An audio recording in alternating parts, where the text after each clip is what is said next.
This all started with the fact that I was encouraging the Americans to be more competitive internationally.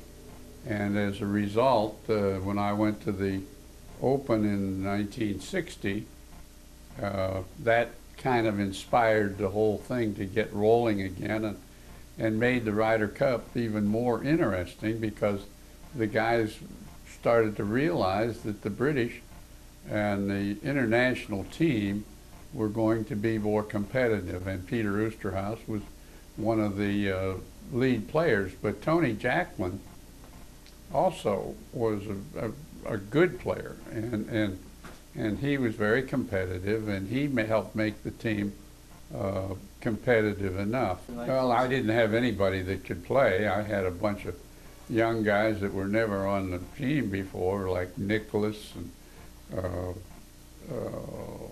Trevino and Dave Stockton, and hey, they were all great champions and great players.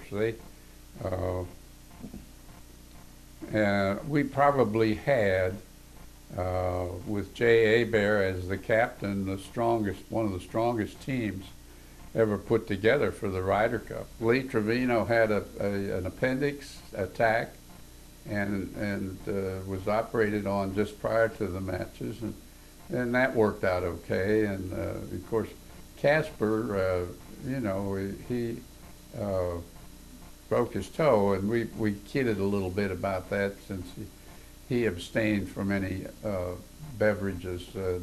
We wondered how he broke his toe. I had a good week. I think I just lost to Oosterhuis in one match, and of course I had Dickinson as a partner, and he was very consistent, and we won, and we played good. We were good. Old Warson was a good club for the matches. I remember some of the things about it, and one of the American caddies for the British team asked me a question on one of the holes, and I replied, and that ended up involving a penalty stroke, and that was unfortunate because the caddy was really he was at fault, but he didn't know that he was doing something totally wrong. The golf course was very representative of the matches, and as I recall, the crowds, the gallery, were very supportive of the American team, almost to the point where we didn't, we felt pretty confident, and we wanted it to be a good relationship between the two teams. So that worked out very well. I'd like to think that maybe the fact that the international game became far more competitive in the years following that, and the encouragement of the British team at Old Warson kind of had a little to do with the fact that they got better and that their players got more interested in what was going on. It was a relatively new golf course in those days. I think, opened about 1954, and was a golf course that was very, very exciting, and kept people interested in what was going on.